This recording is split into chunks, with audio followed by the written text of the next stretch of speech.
Alrighty, here we are into round one at Hampton Downs. Plenty of positives to take out of the weekend, even though Dan may not think so at some points of it. But yeah, to be honest, you know, the car looks like it's got plenty of pace. You know, I was sitting there in the back watching what you were doing, but everything looks like it's going all right. Geez, you've just said it all. Yeah, like you say, there's plenty of positives to take out of this weekend. We had good raw car speed, which is, you know, critical and number one. I made a few mistakes, probably double. You won't be the first and you won't be the last? It's not my first mistake, but I think I've doubled my tally of mistakes, you know, through all last year and this year. Today, I've just doubled all my mistakes. So, you know, we've got to try and eliminate them, or I have to try and eliminate them and come back fitter and stronger. All right, well, I've got a couple of questions for you. Who's your racing hero? Who's my racing hero? Jimmy Johnson. All right, question number two. Any pre-race superstitions?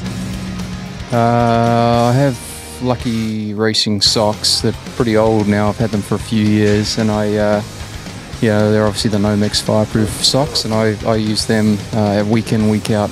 Yeah, I can tell. They smell. Got any nicknames? Dan, Gaunty, probably some others that I don't know about. What's the secret to a fast lap around Hampton Downs? I guess like anywhere, you know, braking. You got to be able to. You got to have confidence under brakes here. Turn one, critical to get turn one right, and the last corner. You know, the other ones are pretty straightforward, but getting into turn one, being able to come off the brake, carry your speed, and then the same again with the last one, braking deep, getting off the brake, carrying your speed, and being early to the throttle for the long straight here. Yeah, it looked like you guys got the car pretty sorted there. You know, I got a chance to jump in for the hot laps, which was pretty cool, and I must say the car was pretty damn hooked up from what I could tell. Yeah, Steve and I were. Steve was engineering, and we were working together this weekend. And yeah, he did a fantastic job steering the boat in the right direction. You know, we had a little bit of work to do during practice. You know, the car wasn't quite there, but you know, by the end, the car was a rocket ship, like we saw in qualifying. You know, there was more in it there too. But the way things panned out, you know, top three in qualifying in this field. You know, if you can do that most weekends, you'd be pretty happy with your car speed. Yeah, definitely. All right, question number 5 is, what is the most challenging part of competing in V8 SuperTourers? I think you just summed that one up.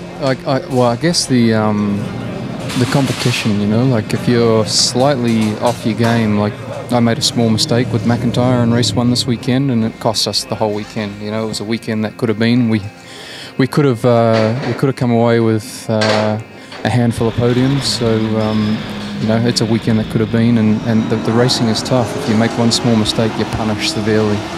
Yeah, it seems that way. You know, there's at least one or two others out there that, you know, they didn't get the best start, and you just stuck down the bottom for the rest of the weekend, it seems. So what is your fitness regime? I do a lot of riding. I live in Melbourne, obviously, so I do a lot of riding in Melbourne, a lot of running, and yeah, I haven't been doing a lot of weights lately, but yeah, if I can get a weights, Des and Troy, yeah, they together they destroy. They haven't had much of a workout lately, but fitness as far as exercise go, yeah, it's important. Yeah, especially with this format with all 3 races in one day, it seems pretty tough. It is, you know, it's a pretty taxing day on the body. You know, it was only one of the races, it was less than an hour break, and you know, so it was sort of like a big long endurance race where you just, you know, try and get all the fluids you can on board during the day, and then eat when you can, and try and do the I think, what was it, 65 odd late racing laps, you know, so plus qualifying. It's tough, looks tough out there. One last question, being a race driver help with the ladies? I'm not sure. I don't think it helps me. I think it helps some guys, but it hasn't really helped me too much, I guess. You know, I don't use that card if you know, if that's what you're asking. All right, well that's it. We'll wrap that up there, and yeah, roll on. Ruapuna. Dan did a good job. You know, as I said earlier, there's plenty of positives to get out of it, and yeah, keep in touch.